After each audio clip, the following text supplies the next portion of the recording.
Welcome. To first introduce myself, I am training to be a bespoke tailor. I share what I learn on my channel so that others who want to learn a little about tailoring have access to an otherwise quite closed-off knowledge base. And I had entered the 2023 Golden Shears tailoring competition. The Golden Shears Tailoring Awards, not to be confused with the Golden Shears Sheep Shearing Awards. Young and in-training tailors make a top and a bottom garment to be first judged on technical merit, then on a style merit. To be eligible, you have to be in some form of higher education with a basis in clothes making or have an affiliation with a tailor's house. You can have a maximum of 7 years formal experience, formal training, and you need to be under 30 years old. There are a maximum of 24 finalists, 22 this time, who submitted the best technical work of all the entries who progress to the second design stage. The points awarded for the technical and design stages are then combined, and the winner receives a cash prize as well as replica golden shears and bragging rights. There is second and third places, both receiving smaller cash prizes and silver shears. All finalists receive a certificate signed by the Master of Merchant Tailors Company to commend their abilities. The competition is every other year, with the entrants applying around October of the even year, submitting in the January of the odd year, the awards ceremony taking place in the following March. Once entrants are accepted, they are given a unique entrant number to tag their work so that it can be identified while ensuring anonymity so that the adjudicators can't be biased. Also, the judges can't have an affiliation with the houses or schools that are submitting. Submissions can't have any identifying markers or signatures that would indicate to the judges who made it. It also can't be shared publicly or privately because for all you know, you're showing it to one of the judges. The awards ceremony is held at Merchant Tailors Hall for a live catwalk and the awards presentation. And I might do a separate video breaking down my submission, but if this video is useful so far or becomes useful or is just interesting, please do click the like button. Every submission has to consist of a top and a bottom, though not limited to that. For example, though, a jacket and a trouser. Not necessarily either of those, though. You can find the 2021 Golden Shears film for examples. I'm not aware that there is one for this year, or at least not yet. You submit the pattern that you drafted in order to cut the pattern, or in order to cut the cloth, and submit that with your unique entrant number on it as well. Lastly, illustrated design work, which in my case was just a CAD technical drawing of what I submitted. I printed it on some slightly heavier than usual A4 with my number just written on it. I made the patterns for the jacket and trouser using the systems that I share on my channel. The measurements are standard and given, but they only gave me like a waist for the trouser. I'm not really sure what to do with that. But, well, in that sense, they are quite loosey-goosey on it. So you could make it will need to fit the patterns, but you could make a loose or a tight fit in your own size if you wanted to wear it afterwards. For those interested and entrants in the future looking for some more interesting details and specifics about the rules, I'll give you some details. When entering, we need to give details on what our submission will be, as well as the cloth we intend to use and where it's from. I should have taken screenshots of the entry pages, come to think of it. Oh well, next time. Essentially, we can be very vague. I was doing a men's tux, so I said like a men's black jacket or men's dinner jacket and men's dinner trouser. Under fabric, you can literally choose to say undecided with a color if you know. I was mostly using dead stock, so I did not want to share that at that stage. To submit, you have to have tagged your entry with the unique number that you're given on the top right of both garments. Now, you don't necessarily need to buy neat tags like I did. I'm sure you could just write it on Sharpie and baste it on, as I did as well. But there is nothing stopping you from, well, for example, taking a nice tag and putting it into, sewing it into your work. Like I said, it can't have any other identifying markers, but your unique entry number is fine.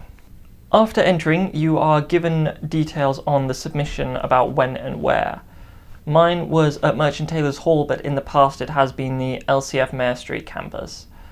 Non-finalists are informed that they need to collect their work and from where.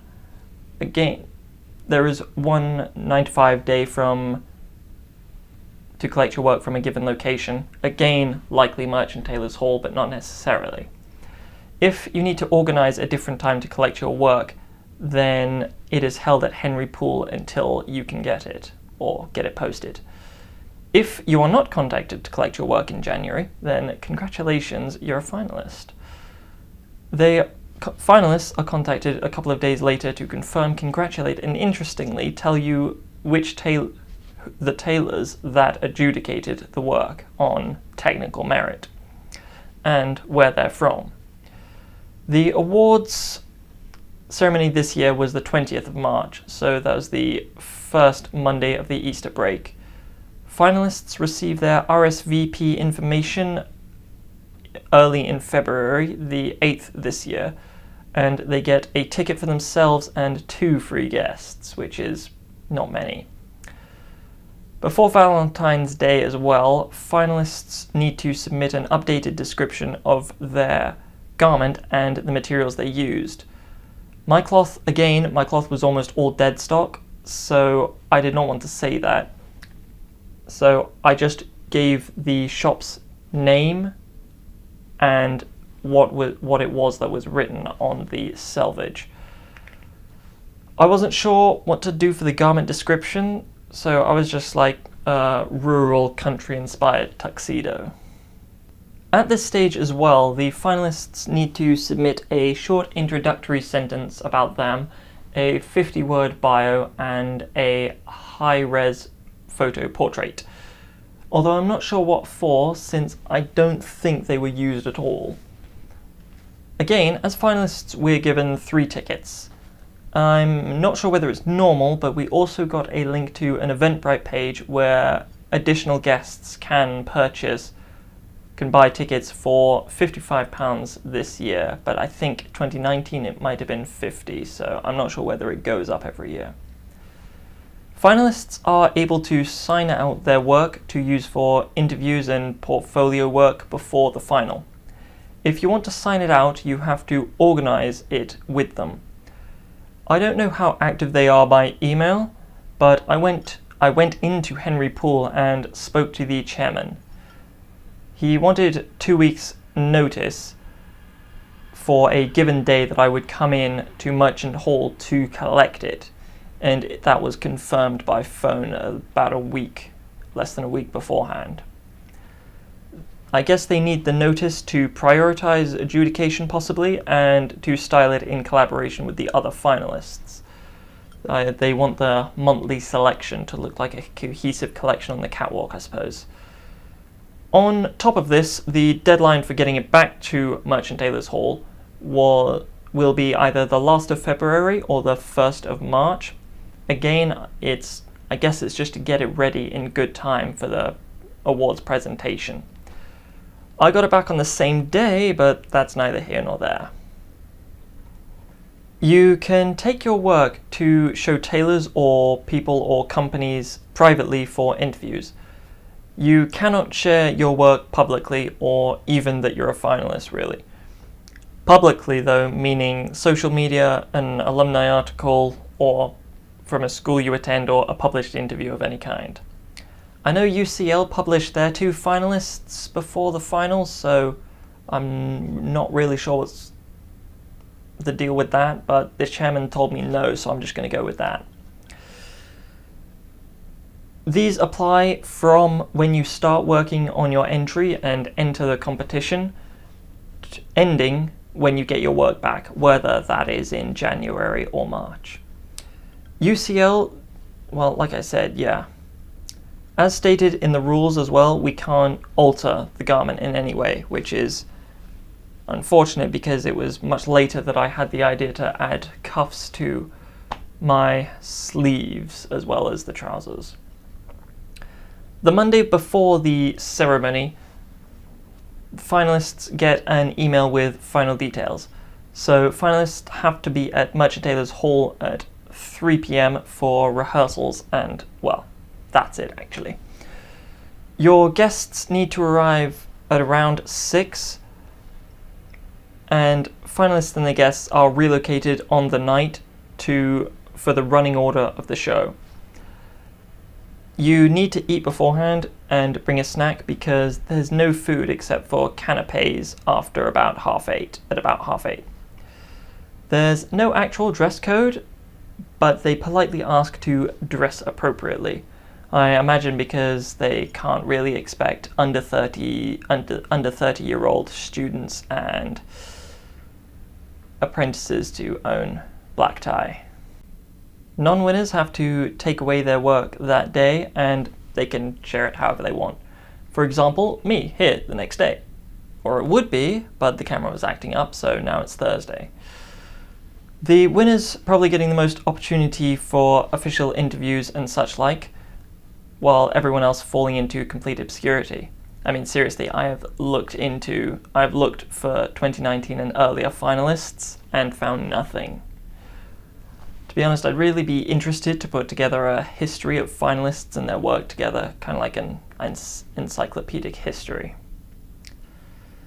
Now, a little bit about the actual event and I guess a paint by numbers retelling. The agenda says it's a 6 o'clock start with welcome drinks, being a Cash Bar and Savile Row Gin making special cocktails for the Golden Shears final. At 7 is the catwalk show, from 8 to 8:30 is the awards, and then afterwards a drinks reception with canapes and Cash Bar until 10:30. Like I say, the finalists get there at 3 and we start in the parlour just to get situated before practicing the catwalk. They take us to the main room, give us our seats, and then it's a dry run. It's funny, it's like they've never run it before, not gonna lie. They call our names, we come to the start of the catwalk, next to our models, walk the walk, get back to the start of the catwalk, to the podium, shake hands with a stand-in for the master, and get an imaginary certificate. Name and affiliation is called, and then we sit back down and it's the next person. As we walk, they read a bio based on the one we submitted, so that we have a chance to change it if we like. And this all barely took us to 4 o'clock. It's back to the parlour afterwards for refreshments like water or tea or coffee, that was it really. During this time they're still setting up, but your guests can start arriving. This is when you're asked whether you'd like to change your bio that is red while you're walking on the actual catwalk. As well as this, in smaller groups, you are taken away to have our photo taken with the master of the Merchant Tailors Company Guild with our certificate, which we received the pictures for. Well, yeah, I just received them today actually, Thursday, 23rd. As guests start arriving, you can mingle and network and take a London gin cocktail and make use of the Cash Bar. The guests are given their newly allocated seats as they come in, and there's a free cloakroom that finalists can use at any point and anyone else can use to check their bags and coats. At about 6:45 they ring the Victoria and Albert bell to get everyone seated. It literally took all 15 minutes to get everyone seated. There were about 300 people this time. From 7, it's the welcomes by the chairman and the introductions of the style judges. The introductions of the style judges were done by another person. Anyway, notable mentions include the Whitehalls, who in the program are affectionately described as Jack Whitehall's parents. Notably as well, Kirby Allison, who, surprising no one, is making his own YouTube video. And it's funny how the chairman described it to someone. He is making a documentary that will be streamed to 600,000 people all over the world. Sounds very grand. That'd be out nearer the summer, I think I heard. The judges take their seats and the catwalk starts. It's just one for the models to come out one at a time for the judges to pass judgment. They go back and forth twice before the next one comes in, and this took us almost exactly up to 8, I think. The new score is being tallied and added to the original technical score, at which point the finalists do their catwalk with the model. Funnily enough, the adding was taking longer than usual, apparently. The chairman started ad-libbing, though basically it was just the thanks and honourable mentions that he was going to say afterwards anyway. Then 2 others come out to announce the Rising Star and the Silver Shears, then the Golden Shears. The first is announced, they go up and collect their shears and do a walk with their model again, then silver, then gold. This takes us up to about 8:30. The 3 winners are asked to stay behind and a little bit for photos with the other judges and important people. Otherwise, it's drinks and canapes. Interestingly, the parlour basically becomes a VIP room with an open bar. And the finalists and their guests can come in, as well as anyone else that the guests and finalists want to bring in. This is also a good opportunity for networking. One great line, I bet, is, "Did you enjoy the show?" But I don't know, I didn't use it. The non-winners, like I say, collect their garments and take it home that night. It's either up the steps, a rather grand staircase, or just behind the catwalk and podium area on a hanger bar. And you can just go grab it and put it in the cloakroom. I think I left at about 11 with the last people and when the chairman left as well. And that is the